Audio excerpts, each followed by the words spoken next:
just arrived at the children's hospital, visiting our baby. Hopefully for the last time until we get to bring him home, right? Because today's Wednesday. Yeah, I mean, hopefully. So when we came, because we came yesterday, we didn't record or anything. They put him on some oxygen with pressure to help open up his lungs and help him breathe, so he wouldn't, you know, get tired. Now they transitioned him over to just oxygen, so hopefully he's doing good. So we're gonna go check up on him. Yeah, hopefully we get just more good news. Yeah, because that's all we've really been getting is just good news. Yeah, so he's been doing well, which is really good. I got to hold him yesterday for the first time, which was nice. So we got to both, you know, be with him and spend some time. So yeah, we're probably gonna go. Let's go check up on him.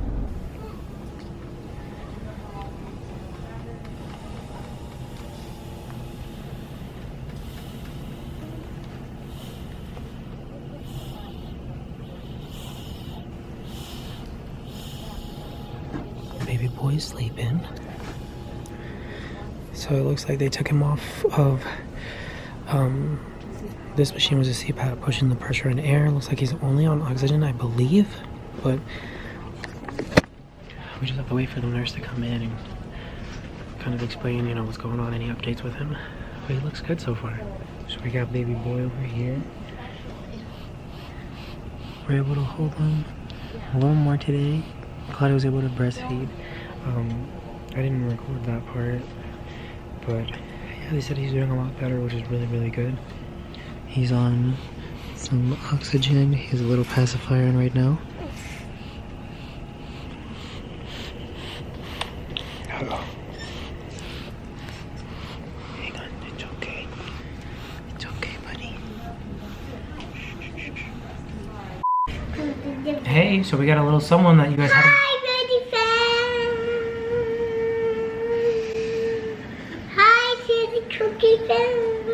What? Say hey, you Mana fan. That is so funny. I didn't even say anything to her to do anything. But yeah, I know you guys haven't seen her in a few vlogs. You're gonna show them your teeth growing in? Yeah. But yeah, so you know, we have little baby here. We definitely missed her a lot because we, you know, with everything going on, we were bouncing from home to, after we got discharged from the house to the hospital, house to the hospital. She was either staying with my grandma or my mom or her mom or, you know, just other. She's been just hopping from grandma to grandma. Basically. So we're just gonna elaborate a little bit on, you know, everything that's going on with Oliver. So I guess I'll start off a little. The footage I guess kind of cut off, so we're just gonna kind of re-say what we said. So we're just gonna elaborate on exactly, you know, what happened with Oliver. With the labor being induced and all, it was already traumatic as it is, but because I had preeclampsia, it was like kind of inevitable. Things could have gone much worse had I not been induced. And aside from that, when I was pushing, he didn't spend enough time actually in the birth canal. He kind of just like it was like 3 pushes and he was out.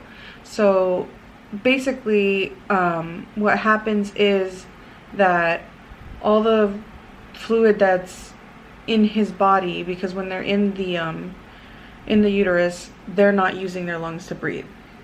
They're kind of just swallowing amniotic fluid, peeing it out, pooping it out, whatever. The body's just kind of circulating it, but it stays inside. And so when he's going through the birth canal, all of that is being pushed out of him, but he didn't spend enough time in the birth canal, so it didn't fully come out. And so when he came out, there was still some fluid in his lungs, causing him to breathe very rapidly. They call this condition transient tachypnea of the newborn, so TTN. And apparently it's fairly common among lots of either induced labors or C-sections. And so basically that's what happened. So they started off by, for the most part, it clears out. I think they told us 6 hours max. And at first, So at first, the very first thing that we did was they put him on me as soon as he came out. Like, we did skin to skin as soon as he came out, and we delayed the cord clamping so he could get every bit of blood from his umbilical cord. And we didn't cut it until, like, you know, like it was done pulsating and stuff. So we did everything the way that nature basically intended us to do, aside from the Pitocin. And so also, yes, I did cut the cord this time because with Charlotte, I guess something was going on, so they just chopped it off, and you know, I didn't have any part in it. But this time I did cut the cord. So yeah, so we did skin to skin for a really long time. I nursed him, and he latched on for 20 minutes, and we did the skin to skin for about 2 to 3 hours, I think. And then they saw no improvement in him. They saw no improvement in him, so that's when they were like, okay, he's still breathing really fast and it's starting to concern them, so they decided to put him on oxygen. So they take him to the nursery. We're not in a full-on hospital. We're at the birth center, so they didn't have a NICU. They had a level 1 nursery. They don't even keep the babies there. It's what they call a baby-friendly place. So they have the nursery for just in case occasions like this one where he needed the oxygen, but they're not equipped to handle like any higher up situations. So they kept him on the oxygen. Within 3 hours, the TTN should be gone after the baby is on oxygen. In rare cases like his, like they kept him on for 6 hours, and that's when they were like, okay, it's concerning now because after 3 hours he should be off the oxygen. It's been 6 hours and he still needs the oxygen. They tried weaning him off of it and he just wasn't having it. So they came in and they told us that they needed to talk to Children's Hospital, which is one of the biggest hospitals that we have in the area. And it was in Washington, D.C. So we're relatively close, but the hospital that we went to, the birthing center, was like 20 minutes from our house the other direction. So we were like an hour away from the hospital that he's, got transferred to. We weren't discharged yet because it was fresh, and they came in at like 4 a.m. It all happened so fast. They told us that they had to do it. They came in, and the thing is, like, we barely got to spend any time with him. He was born after the skin to skin. After they found out that wasn't helping, they took him away, and we didn't get to hold him until, like, we didn't get to hold him anymore after that. I didn't get to hold him at all. Like, I wanted to, and because he was needing oxygen and everything, like, we just weren't allowed to really be, like, hands-on with him. He was hooked on, laying in the little, what is it called? Like, bassinet thing? Oh, yeah, it was just a little, infant crib. Yeah. So, we just... I'm gonna slap it. Okay, play upstairs. So then it was just tough. It all just happened so fast. They came in, they had him inside this like incubator to travel in, and I'll probably like post some pictures because I was trying to document everything that I could. Yeah, and then once we signed off everything, all the forms, they took them. Once they told us they were taking him, it was like, when they first came in to tell me, I think it was like it was like 3 a.m. And in my head, I was like, okay, they're probably gonna wait till like maybe 6 a.m. to come, and they'll probably stay here for about an hour. And that was not the case at all. They told me around 3 a.m. By 4 a.m. the transport team was already here, having us sign the papers, and then we literally got to see him before they left. We got to see him for like maybe 5 minutes. Not even. It was literally like Yeah, it was a minute. It was like, just it was, it was very, very short. It was like they brought him in.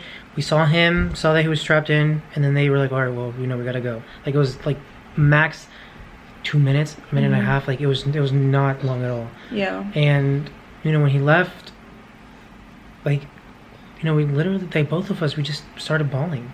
I don't know, it just sinks in you that in that moment we didn't know exactly what was going on, if he was gonna be okay, what was gonna happen, and like we were just crying, and I don't know, like it's just when you're a parent, your kids mean the world to you, and just knowing that maybe something is not okay just kills you. Like it honestly, and having your baby, just kind of knowing that your baby's away from you and that there's nothing you can do, and I couldn't leave Claudia alone in the hospital. Like I couldn't just go, and it was just so tough, and like one of the toughest moments of my life, honestly, like emotionally. Like it was just crazy. And on top of that, we had to think about our other baby too, who was hopping around from grandmother to grandmother. And, she's old enough to comprehend. So it's like the guilt set in that she was probably sitting around wondering why her parents were gone for so long, why we saw her for all of like 2 seconds earlier the previous day, and then we still left her. And, it's things like that. And then your newborn infant that you haven't even held is being taken away from you. It just really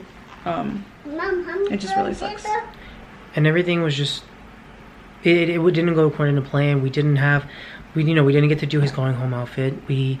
One of the toughest things also was when we did get discharged, leaving the birthing center and getting back in our car without our baby. Yeah. Like his car seat was already in the car, like like it felt empty, like yeah, there should have been with our little baby boy, but now he's in the hospital. And then like the first thing I wanted to do is just rush over there. As soon as we got discharged, we went straight to Children's Hospital and went to go see him. He was in the NICU, and honestly, everyone at the birthing center that we had the baby at was amazing. The nurses, like everyone was so nice and helpful and everything, like the best. And everyone so far that we've been helping us at Children's Hospital, all the NICU nurses and everyone, like they've been awesome too. Like everyone has been so great with helping us and everything, and we're happy and blessed, just like with everything and all the support that everyone has given us, family, friends, like subscribers, like everyone like online and everything that has been like praying and sending good vibes and everything. Like we definitely appreciate it so much, because it has been a hard few couple of days, just kind of figuring everything out and being unsure if everything was going to be okay, and like waking up, going to one hospital and coming home, and like everything. And we definitely appreciate all the support that we've gotten for this, and we're very, very happy that he's doing really well now. I don't even remember if we said, but he was on, once they took him over there. Oh yeah, we kind of paused the whole like. So they took him to Children's. We got discharged. We went over there. They put him on, what is it called? The CPAP machine. CPAP, which basically is like oxygen and pressure, just to open up his lungs and help him breathe, and just kind of like in a way like forced air down there, to regulate his like breathing. After like a day of that, he was doing well, so he relaxed a little and was like naturally breathing, like the rhythm of that. Then they put him on, what was the other one technically? High flow. So just so everybody understands like the time frame, so he was born on the 15th and he was taken to Children's on the 16th at like the very early hours. And so I think they took him off of the CPAP sometime this morning. Yeah, sometime this morning. And they put him on, she called it the high flow, but I think they put him on like a low setting. And so that's basically just oxygen, it's just oxygen forced out a little more. Yeah. So it's like like oxygen like flowing out Mm-hmm. to kind of, so instead of like the pressure or whatever like the first machine had, this one was like a little less than that. So, you know, he was breathing with that, and then after that, the next step was to put him on just a regular cannula, which is regular air. So when we got there this morning around what time was it? Like 11, 12? Yeah, I'm sure, like 11. It was like around 11-ish in the morning. They actually brought it down a notch, like within like 30 minutes of us being there, and then after that was when they told us that today at around 3 or 4 in the afternoon they were gonna completely take him off. Like he would be on nothing. Like they didn't want him to be on. They didn't want him to have a feeding tube anymore because he wasn't allowed to nurse with all of the wires and everything he had on. Sorry. He wasn't allowed to nurse with everything he had, like the oxygen and everything at first, because he didn't want him to like aspirate and inhale any breast milk or anything. So he had a feeding tube. And it's hard seeing your baby like that, with, like everything. And but I mean, you know, it was for, you know, to help him. But yeah, so he was able today, you know, because he was improving, he was able to breastfeed, which was really good. they took the feeding tube out and The IVs and the antibiotics and like everything. they took everything out, and they had me nurse him, and he nursed for like ever, and like you could tell he was so happy. And He was really, like, you could see the contentment in his face after he was breastfed, because he basically didn't eat anything. Like he was being, you know, just IV'd almost everything, and like a feeding tube, but that was like it was just, you know, you could see the contentment in his face, and like, and it's like all his stresses went away. yeah, like it's crazy what like a baby knows that their parents touch. But yeah, I mean, they said that he's doing really well. And also, I don't know if we mentioned this, but they also thought that he had a heart murmur because the pediatrician at the very first birthing center heard one. But when we went to Children's, they did some x-rays and they checked everything. They did an echocardiogram, and you know, everything is fine, everything's checking off great, so that's really good. So yeah, hopefully if everything checks out well, we can bring him home tomorrow. So yeah, they said everything is, you know, we left our car seat there because they want to do a 90-minute test where basically they put him in just to make sure his breathing is still good. But yeah, I mean, And we're feeling confident because we left before they took him off of the oxygen. But if they took him off and it hadn't gone well, they would have called me. And we have not received a single phone call. So we're really confident that he's probably just doing fine on room air now, which is great. So hopefully tomorrow we get there and we just get discharge papers and we get to come home with our baby. We just wanted to kind of inform everyone out there of why, you know, we weren't able to bring him home right away. And just, I guess, to everyone just in general, to kind of get an idea and a grasp of, you know, what it is and what he had. But yeah, I mean, just make sure to stay tuned to to watch the rest of his story, and hopefully we can bring him home tomorrow. Mom, let's go shower. And Shar wants to be a big sister, and she's ready, right? Yeah? Are you ready to hold your little brother? Yeah. Alright, you want to see the outro? Daddy. Come here. Alright, you ready to be a big sister? Yeah. Yeah? Are you excited? Yeah. Say, give a little shout out to Oliver. Oliver. Hey, I want to see. Say, Oliver, Oliver. I love you. I love you. Can't wait to see you.